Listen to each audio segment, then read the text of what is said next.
The SPFL distributed £35 million in club fees to the 42 clubs last season.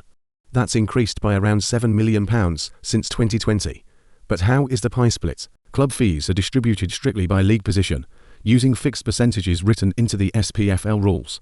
The higher you finish, the more money you receive. The 12 Premiership clubs receive over 82% of the total pot, while the Championship receives 12%, leaving 3.5% for League One and just over 2% for League Two.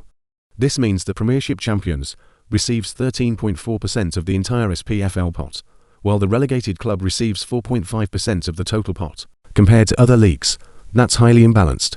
For example, in England, they have one of the most balanced distribution pots in Europe. The Premier League champions receive around 6% of the Premiership pot, while the bottom club gets close to 4%. In Scotland, the gap is far wider, and with UEFA money constantly increasing, this imbalance matters more. Winning the league already brings Champions League access and potentially tens of millions in Europe.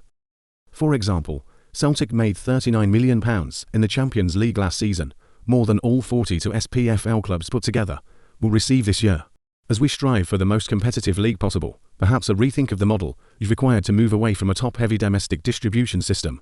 The SPFL are continuing to achieve growth in the overall pot. However, the distribution could be adjusted, giving more to the teams further down the league. In an attempt to increase the quality of the league as a whole, a rising tide lifts all boats after all. Take out a 7-day free trial at scottishfootball.info.